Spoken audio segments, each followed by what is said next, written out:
You are listening to the Our View podcast, where we aim to educate, raise awareness, and change the tone of conversation about disabilities. Every week, we bring you episodes that are centered around topics related to disabilities. As the host, it is my hope that you are not just inspired by these stories that are shared, but that you put some action behind your inspiration to do something that improves the lives of those who live with disabilities. I thank you, our loyal listeners, for your support and remind you to subscribe to our YouTube channel at Our View for Life and to leave us a review on Apple Podcasts to tell us what you enjoy most about the podcast. Let's get into this conversation.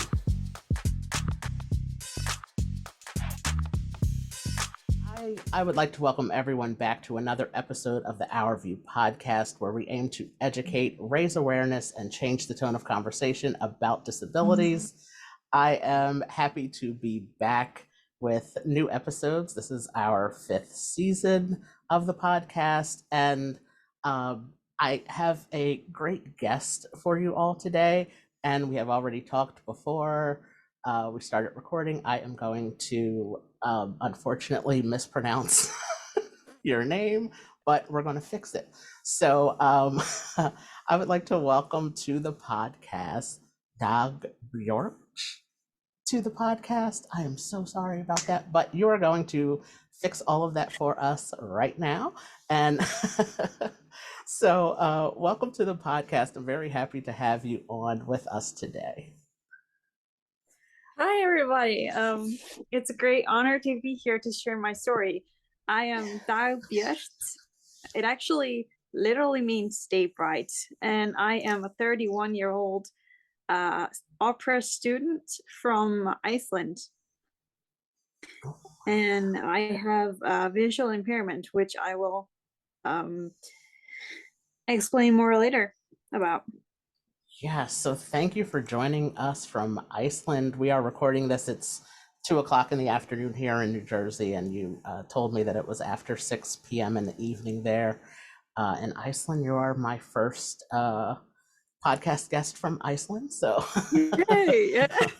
I'm going international. I've had some people from Australia, New Zealand, and over in England, but you are my first guest from Iceland, so Yeah. welcome.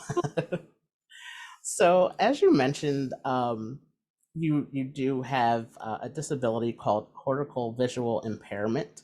Yep. Can you just share with everyone what that is and how I read your story and you shared that having seizures was something that they figured may have been the cause of this diagnosis. So can you just explain that to us for a little bit? So to begin with, I will first share the really basic stuff. So CVI, or cortical visual impairment, is visual impairment or even blindness that is not caused by any problems with the eyes, but is caused by brain damage. So in my case, my brain damage is most likely caused by lack of oxygen during or after birth, because I was born 2 months prematurely. And as a baby, I had infantile seizures, which might have impacted the brain damage and therefore had a negative impact on also my vision. And so this particular type of brain damage is said nowadays to be one of the commonest causes for CVI to show itself. So there can be a lot of causes for CVI, but in my case, how I see the world is, I wouldn't say different, but like my vision depends on a lot of factors. For example, how I might be feeling, for example, let's say I am stressed or tired or ill or frightened or whatever, I might see less. So on a daily basis, when I'm feeling rested and happy and go lucky and everything is fine, then my vision demonstrated itself in, as if you might imagine, if you take a tube, let's say of an empty toilet paper roll, and you stick it to your eye and you look through it. So you don't see anything down or up or to your sides, only to your front. So let's say then you're walking across the street, and then you cannot see any cars approaching.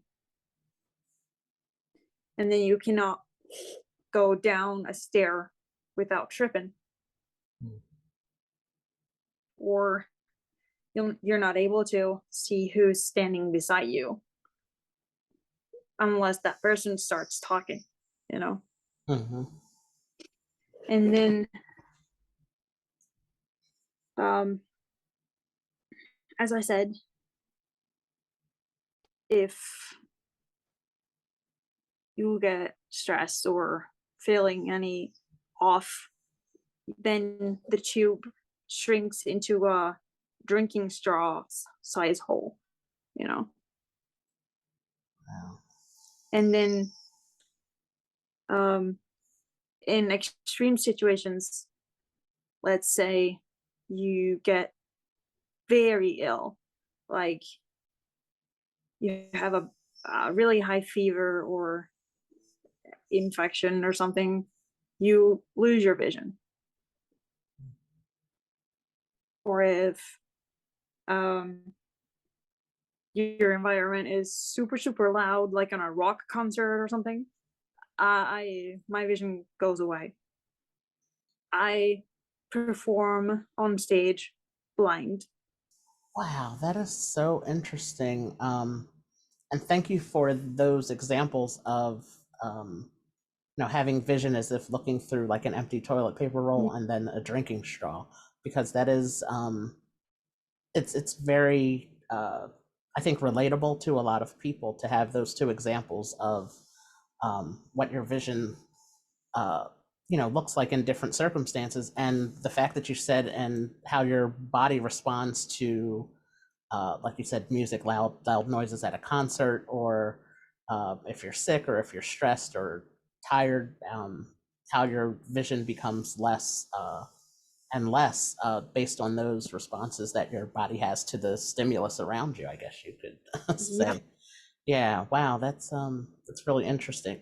And as you mentioned toward the end there, is that you are a performer, which Yeah. I loved reading that about you. And I know for myself, having a disability, I've had my disability my whole life. Um, Music has really, and I've talked about this before on previous episodes, but music has really helped me get through um, a lot of tough challenges that I've had as a result of my disability. I've had many surgeries and things like that. So helping music has helped me get through a lot of tough times when I was recovering from surgeries or just having a bad day in general. And I think, again, I think a lot of people can relate to that and just turning to music as a comfort for them. So, can you share with us how music and performing has helped you cope with your diagnosis? And as you mentioned, that you perform blind. So, can you share with us more about that? So as to that, I have to add one thing. Mhm. I don't know if you read that in any form or post that I posted, but I didn't get diagnosed with this visual impairment until I get 26 years old. Mhm. But I'm born with this. So after I get diagnosed, I realize that I sometimes lose my vision when I perform, and that is when I kind of realize that I kind of use music to as an alternative for vision, you know. So instead of using vision to stimulate myself, I have to shut off my vision, because you have to concentrate so much of on doing the music and onto doing the stage thing and onto um listening and onto remembering your lyric and doing all the things that you cannot use the vision at the same time. So that's why the CVI is so different from other types of visual impairment. But um as of it how it has helped, I think it's I think it kind of has helped me escape kind of the reality of it, you know? Mm-hmm. Um, and when I tell people about my CVI and the whole story about it, you know, I very, very seldomly think people believe me. People seem not to believe what I'm saying. People seem to blame it on whatever else it could be, like I don't know, autism, ADHD, whatever else. But when I'm singing, people do believe me, Hmm. and so that's what I kind of flee to, because I can express myself more singing than I do speaking. Right. Yeah, that's people. Yeah, no. I'll just say that. That's all I'll say. Um, but it's just so interesting that that as people with disabilities that we often find ourselves having to prove ourselves that Yeah. that that what we say is true and all of that. So I've had those types of situations as well, so I can very much relate to that. Yeah. Unfortunately, it's oh gosh, like I said, people. That's how we'll wrap that up. It's too deeply out there. It is. It is. Yes, I agree. It is too people out there for sure. Um, but it's great to me that you can find that escape in your music, and that's just really great.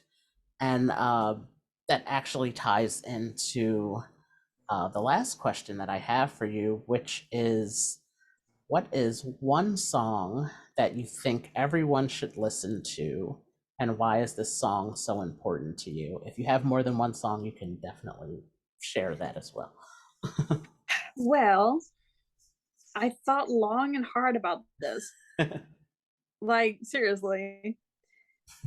So I thought I'd share, since, well, Christmas is fast approaching.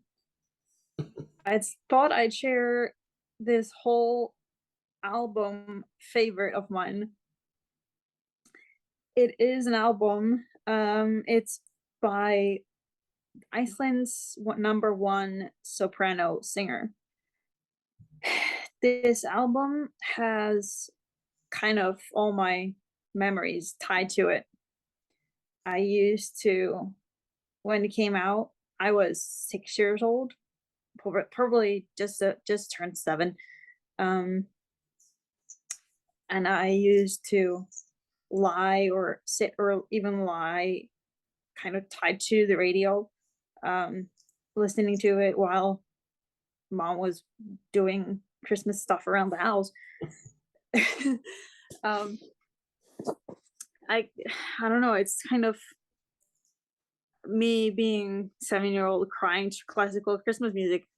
I don't know how many little kids do that, you know. And later, and as of right now, for several years, this soprano has been my vocal teacher. Oh, wow. So she has had a huge impact on me, both as a teacher and as a personal friend. So her name is Titu, but that's actually her artist's name. But the album's name is Jola Stjärna, which is just a Christmas star, you know. Oh, great.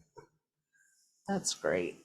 Yeah, and I wrote that question to you, and then I had to think about it long, long and hard for myself too, because I was like, oh, like that would be a good question for me to answer as well. And so, Um, could you answer it? so I did, but I was really honestly stuck between two songs, Okay. um, and so this is in no particular order. However, I have seen both of these artists in concert many times, and my friends and family who listen to the podcast and people who have listened to the podcast before know that Patti LaBelle is my all-time favorite person. Um, my mom and I are actually going to see her in concert in Boston in December. So I'm Cool. looking forward to that. They have accessible front row seats at this venue. So I was really excited about that. That doesn't happen too often. So the one song by Patti LaBelle that I would suggest everybody listen to is called You Are My Friend. And then a song by Stevie Wonder that I would Ooh. suggest everybody listen to is called Joy Inside My Tears. Ooh, I like that one. It's such a good song. It's such a good song. The lyrics and the music to the music itself is like so just so moving to me. It's just like, wow, like they really went there with the music itself, and you know, and the words to it are just so great. So those are the two songs that I would suggest everybody listen to, even though I broke my own rule of saying one song. But but that's okay. We can Yeah, do well, that. I did a whole album. You And did that's two fine. songs. That's fine. We can do that. That's what that speaking of songs, that's a Janet Jackson song where she says, "We'll make the rules up Yeah, as we go along and break them all if we're not having fun." exactly. So we can Well, make the rules up and break them. fun fact about this album. Actually, this year marks the 25th anniversary of this album. Wow. So, last week, probably like 3 days ago, I bought tickets to the live show where she'll perform this album live. So Wow.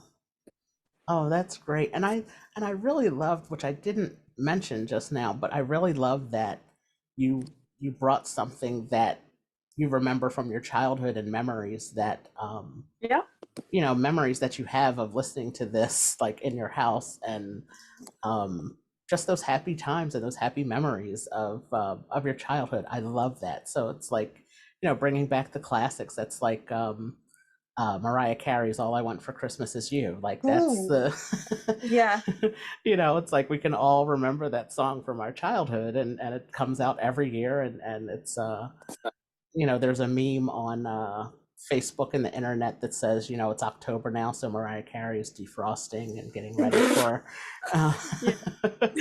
you know, her and Michael Bublé. So they, I feel like I'm probably gonna offend some people, but that song for me is kind of overused. oh yeah, yeah, they play it all the time here. It's Play it all the time.